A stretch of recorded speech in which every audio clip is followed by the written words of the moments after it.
حي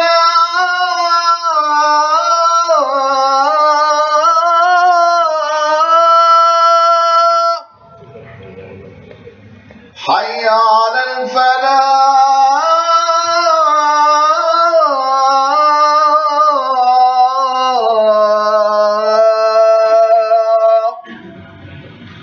الله أكبر الله أكبر لا إله إلا الله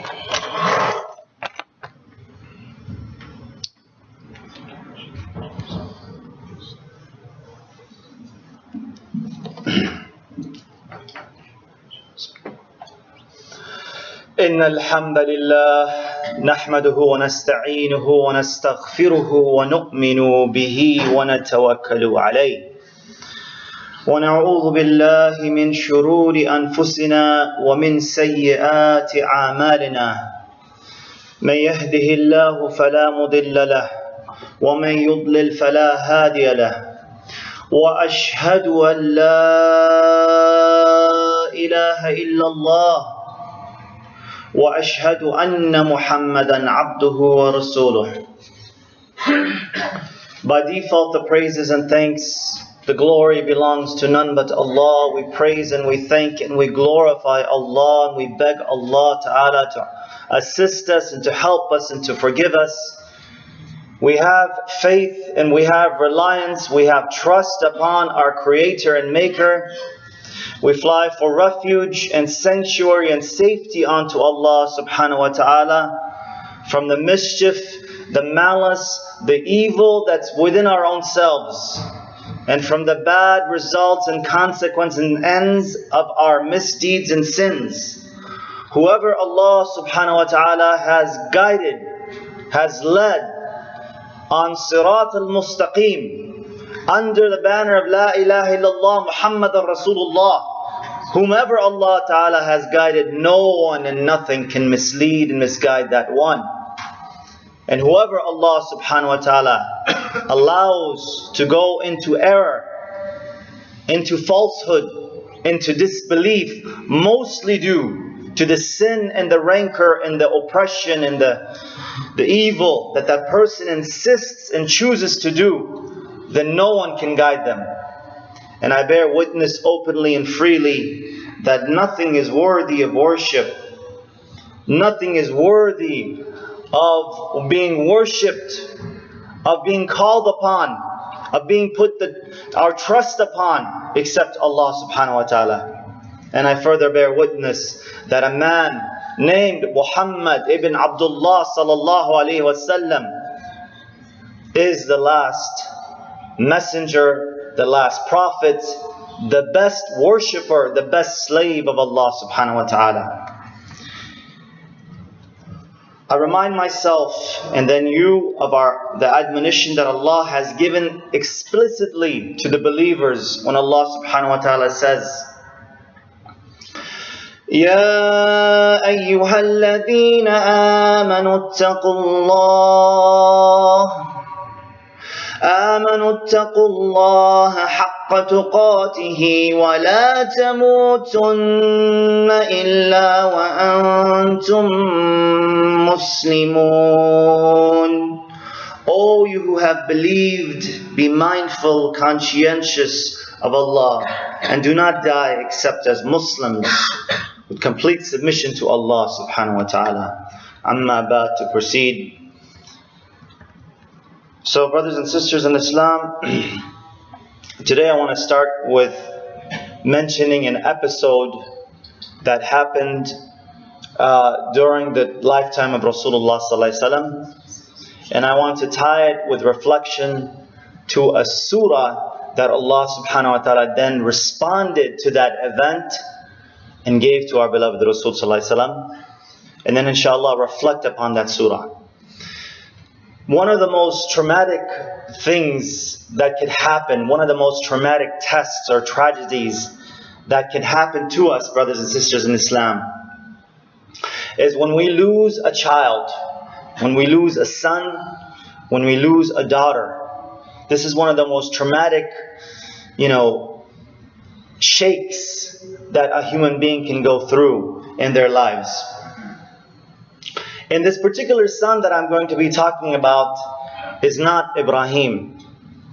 Ibrahim was born to Rasulullah sallallahu alaihi wasallam when Rasulullah sallallahu alaihi wasallam was in Medina. But this son is less known and there's less details about him. And the background on this is that we all know that Rasulullah sallallahu alaihi wasallam, he had 3 sons.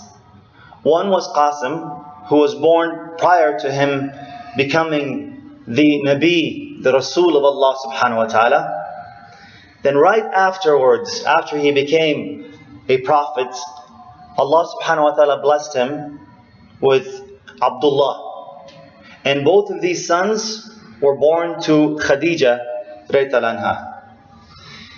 And later on, to his wife Maria, the previous Coptic Christian, who was given to Rasulullah sallallahu alaihi wasallam as a gift, who then she became a Muslim, and whom Rasulullah sallallahu alaihi wasallam married, Ibrahim was born. So these were the 3 sons of Rasulullah sallallahu alaihi wasallam, as well as 4 daughters that Khadija radhiyallahu anha bore to Rasulullah sallallahu alaihi wasallam. So these in totality was 7 children that Rasulullah sallallahu alaihi wasallam had. And the background with regards to the birth and death of Abdullah was that this was towards the beginning of his mission, when he first became a prophet in the AD calendar of 610. The Quraysh, as we all know, at the beginning were very hostile to Rasulullah sallallahu alaihi wasallam. They opposed him left and right, and they did all kinds of oppressions to him and the early Muslims. And they consoled themselves and said, well, at least he doesn't have a progeny, because in their Jahiliyyah mind, the only way to have a progeny was to have a son who would carry out your name, who would carry out your legacy.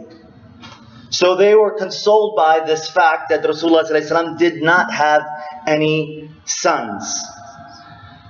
So Allah subhanahu wa ta'ala, again through Khadija, blessed Rasulullah ﷺ with Abdullah.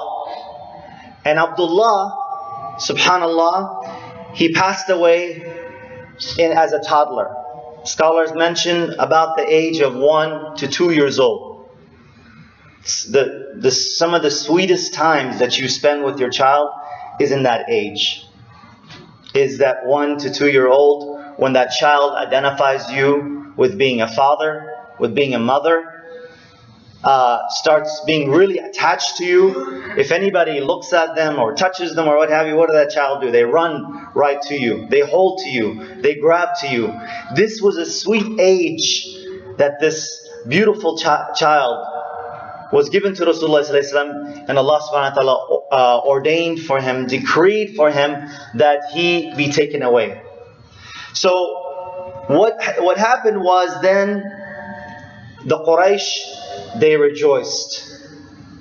And brothers and sisters in Islam, one thing to remember, I mentioned the 7 children that Rasulullah ﷺ had, the 3 sons and the 4 daughters. Do you know, if we recall with regards to his biography, his seerah, Rasulullah ﷺ, as the utmost example of a beautiful patience, he ended up burying 6 out of his 7 children. He buried Qasim as a toddler.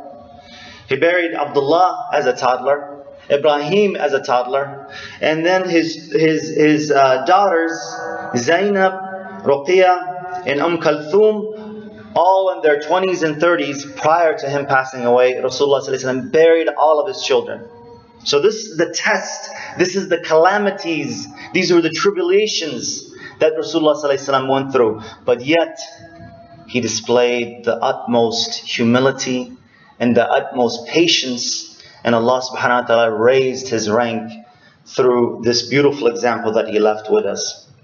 The only one that survived after Rasulullah ﷺ, as we all know, is Fatima radiallahu anha. So the Quraysh, they rejoiced with regards to Rasulullah ﷺ, and specifically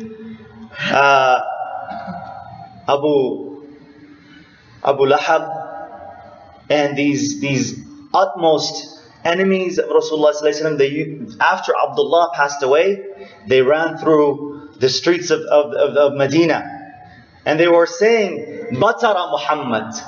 Muhammad ﷺ has been cut. His lineage, his legacy has been cut. And they were yelling this out to the people. They were rejoicing. And the scholars, they mention from the seerah of our beloved Rasul ﷺ that this evil, wretched man, Abu Lahab, was actually also the next door neighbor, the uncle and the next door neighbor of Rasulullah ﷺ.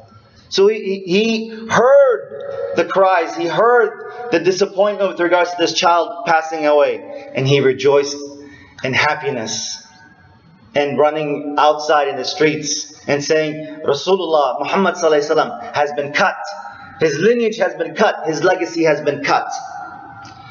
So what did Allah subhanahu wa ta'ala do? What did Allah subhanahu wa ta'ala do for our beloved Rasul sallallahu alaihi wasallam in this time when he lost the son of his beloved son? Allah subhanahu wa ta'ala revealed to him an amazing surah, Surat Al Kawthar. In this Surat Al Kawthar, brothers and sisters in Islam, I'm sure every one of us, if I were to ask you to raise your hands, I'm sure everyone in this jama'ah, everybody in this gathering is going to raise their hands. They recite it daily. Why? Because it's the shortest surah in the Quran many times. Many times you recite it because it's the shortest surah in the Quran. Sometimes we recite it in every salah and every rakat. Why?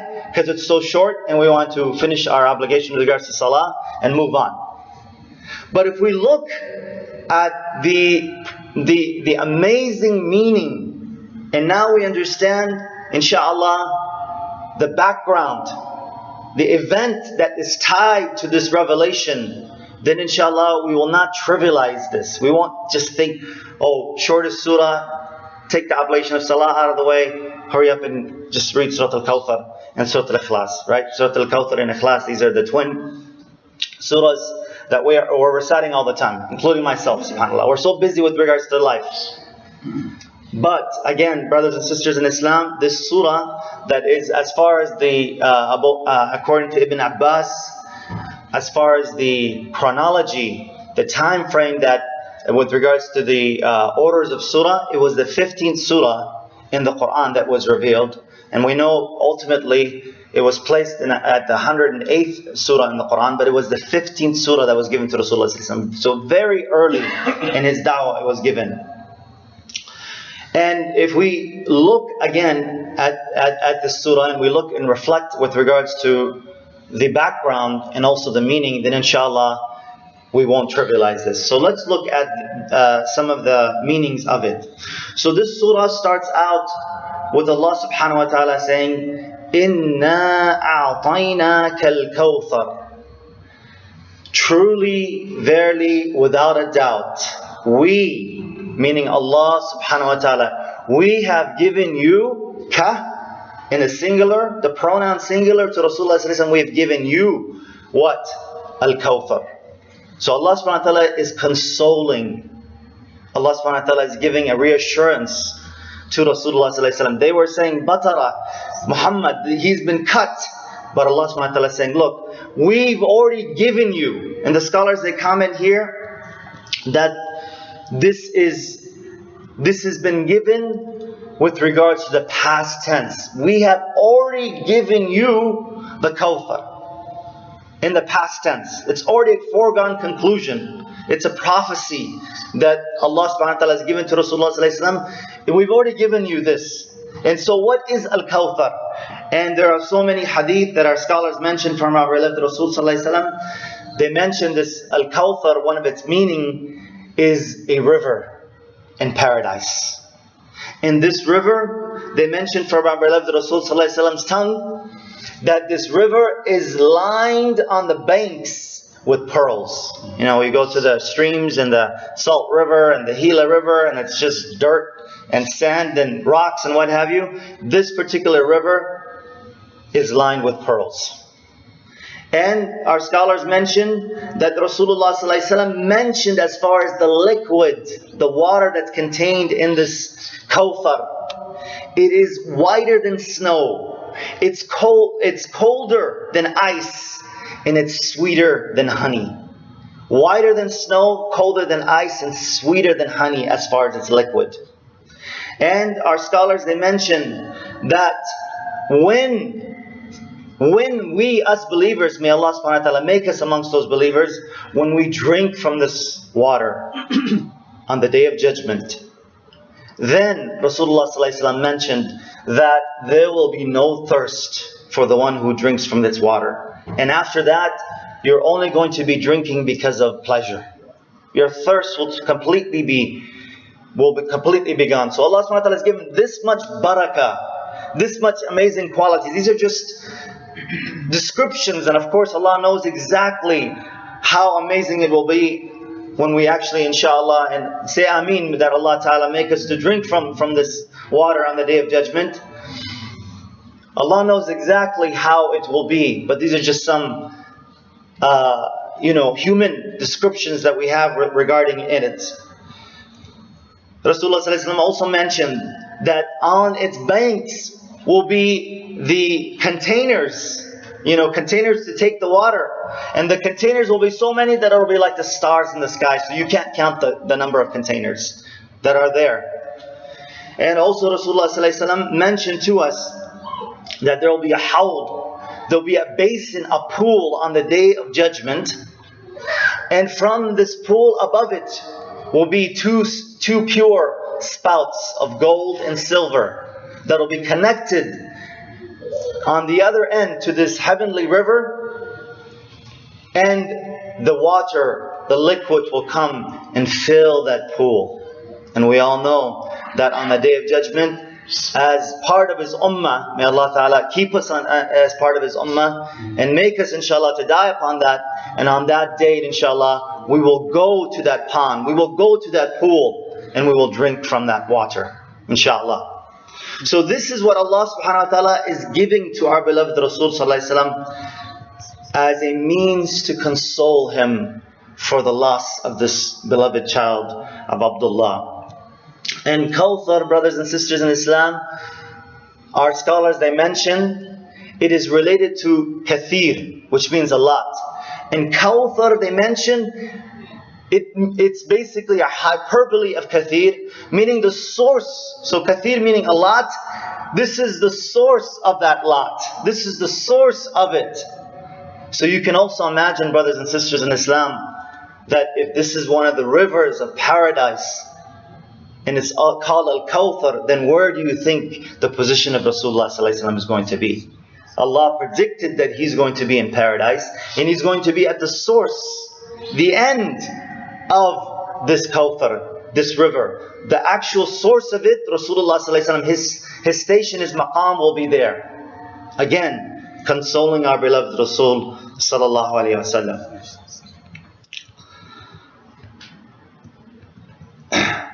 So this is the impact that this test had on Rasulullah sallallahu alaihi wasallam. That, Ya Rasulullah, the discourse that our scholars mentioned, that Ya Rasulullah sallallahu alaihi wasallam, you've been tested with the loss of this child. You've been tested with the loss of this child. But we are giving you Al Kawthar. We have given you already Al Kawthar. And so be consoled by this. And again, it's in the singular, it's addressed to Rasulullah sallallahu alaihi wasallam, and so the impact on Rasulullah sallallahu alaihi wasallam is to look at the bright side, to look at the positive with regards to what he already had. Our scholars quote and that the Sahaba, they used to do this. There was one Sahabi, he lost a child, and he made a dua, and he said, Ya Allah subhanahu wa ta'ala, all praise and thanks belongs to you. You've taken one of my child, but I still have three. You've taken one of them, but I still have three children. So this is an impact then for me and for you, brothers and sisters in Islam, that when we recite the surah, one of the gems and the jewels of it is that when we're hit by those calamities and tests, may Allah Ta'ala help us to remember the bright side of what we already have. Think about it, brothers and sisters in Islam. When you're tested and I'm tested with calamities and tests in life, think of what Allah has already given you. Has He not given us Islam? Has He not given us the answers to who is Allah, who is our creator and maker? Has He not given us the answer to why are we here? What is the purpose of our life? Has He not given us the blessings of knowing what will happen to us when we die? Has He not given us the glad tidings of paradise if we struggle and strive with regards to staying on this path of La ilaha illallah Muhammad Rasulullah? Why don't we, why don't I, why don't you think about the blessings of Allah subhanahu wa ta'ala? Be the optimist, be the one who looks at the glass as the half full, as the surah was a consolation to Rasulullah sallallahu alaihi wasallam when his beloved child Abdullah passed away. So may Allah subhanahu wa ta'ala give us tawfiq and hidayat to remember this, inshallah. بارك الله لنا ولكم في القرآن العظيم ونفعنا وإياكم بالآيات وذكر الحكيم إنه تعالى جواد كريم ملكا بر رؤوف رحيم. Let's ask Allah subhanahu wa ta'ala for forgiveness. Astaghfirullah.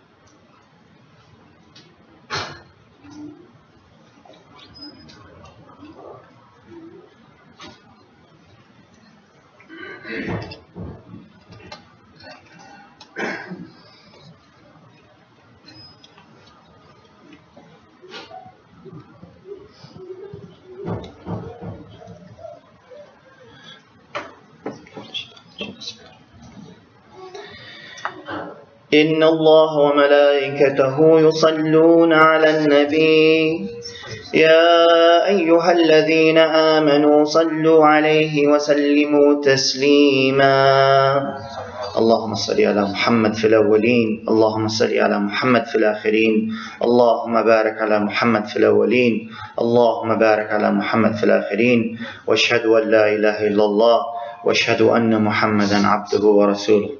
Amma ba'd, to proceed. So alhamdulillah, we've been reflecting upon Surat Al Kawthar, the surah that we recite that's very moist upon our tongues, but many times we might be reciting it really for expedience. And sometimes with that expedience and the fact that it's the shortest surah in the Quran, we do it and we think about, and we sometimes, may Allah forgive us, we trivialize this surah. But if we reflect upon its meaning and its background, we see that it was an amazing gift that was given to Rasulullah sallallahu alaihi wasallam, and ultimately to me and you as believers and followers of being in the ummah of Rasulullah sallallahu alaihi wasallam. So inshallah, one other point with regards to this first ayah, Inna a'tayna kal kawthar. This word a'tayna, our scholars also mention that another impact for me and for you is that it literally means that Allah subhanahu wa ta'ala truly has gifted, has given. It's not a salary. It's not something that you've earned. So one of the impacts for me and for you is that when we are blessed with paradise, with Jannah, when you and I, inshallah, go on that final bridge of crossing from the earth into paradise, recall that this is a gift from Allah subhanahu wa ta'ala. This is a gift from Allah. Because our measly deeds, my measly deed of standing on the sajada for 5 minutes and fasting a few days out of the year, or giving some charity and doing some good deeds and trying to smile at each other and trying to spread the salams and fulfill the rights of each other, this is not worth the eternal bliss of paradise. So this is another impact that Allah subhanahu wa ta'ala is telling our beloved Rasul sallallahu alaihi wasallam, that you have been gifted with Al Kawthar. And Rasulullah sallallahu alaihi wasallam told Aisha radhiyallahu anha, he told Aisha radhiyallahu anha that none of you will enter into paradise except by the mercy of Allah subhanahu wa ta'ala. And Aisha radhiyallahu anha said to Rasulullah sallallahu alaihi wasallam, even you, Ya Rasulullah, you are the greatest worshipper of Allah subhanahu wa ta'ala. You are the best of the creation. Even you will not enter into Jannah without the mercy of Allah. And Rasulullah sallallahu alaihi wasallam said, yes, even I will not enter into paradise without the mercy of Allah subhanahu wa ta'ala, without Allah gifting that to us. So this is another impact that I leave for you and for me, brothers and sisters in Islam, with regards to some of the jewels and the gems of this amazing surah. I hope and pray inshallah Allah ta'ala gives us life, and then hopefully inshallah we'll be able to reflect on the further 2 ayats that are in the ayatain that are in the surah. Let's raise our hands to our Creator and Maker, and let's thank Allah and make shukr to Allah for all of His blessings, for His countless gifts that He's given us to us.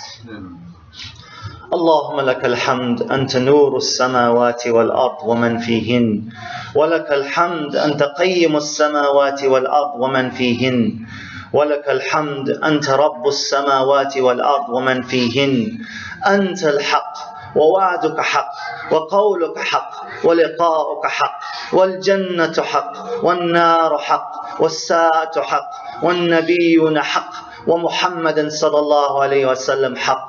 اللهم لك أسلمنا وبك آمنا وعليك توكلنا وبك خاصمنا، فاغفر لنا ما قدمنا وما أخرنا وما أعلنا وما أسررنا. أنت المقدم وأنت المؤخر، لا إله إلا أنت. اللهم أعز الإسلام والمسلمين وذل الشرك والمشركين. اللهم ربنا آتنا في الدنيا حسنة وفي الآخرة حسنة وقنا عذاب النار. ربنا لا تؤاخذنا إن نسينا أو أخطأنا. ربنا ولا تحمل علينا إصرا كما حملته على الذين من قبلنا. ربنا ولا تحملنا ما لا طاقة لنا به. واعف عنا واغفر لنا وارحمنا أنت مولانا فانصرنا للقوم الكافرين. Ya Allah, accept all of our good deeds. Ya Allah, we thank and we glorify you for bestowing us and gifting us with the beautiful religion of Islam. Ya Allah, keep us on Islam and make us to die upon Iman. Ya Allah subhanahu wa ta'ala, raise us on the day of judgment and make us to be counted amongst the Salihin. Count us amongst the Muslims. Count us amongst the believers. Ya Allah, make us to drink from the beloved, our beloved Rasul sallallahu alaihi wasallam's hands on the day of judgment from the Kawthar, Ya Rabbil Alameen. Ya Allah subhanahu wa ta'ala, guide us to Surat Al Mustaqim. Keep us on Surat Al Mustaqim. Make us to die on Surat Al Mustaqim. On this blessed day of Jummah, Ya Allah, lift the hardship, the hunger, the rancor, the oppression that's happening to our brothers and sisters all over the world. Ya Allah. Ya Allah, help the yatim, in the yasir, in the fuqara, in Syria, in Palestine, in Iraq, and Somalia and Sudan and all of the Muslim lands, Ya Allah, and all of the innocent of the world, Ya Allah. Bestow justice and peace upon our hearts, within our families, within our communities, within the nation and the ummah of Rasulullah sallallahu alaihi wasallam, within upon on earth, Ya Rabbil Alameen. We praise and we thank and we glorify you. Wa sallallahu ala khayr khalqihi Muhammad wa ala alihi wa sahbihi wa sallam. Ibadallah, inna Allah ya'muru bil adli wal ihsan wa itad al qurba wa yanha al fahsha wal munkari wal baghi ya'idhukum la'allakum tadhakkarun. Wa la dhikrullahi ta'ala wa awla wa azza wa jalla wa tammu wa hammu wa akbar wa aqim as-salah.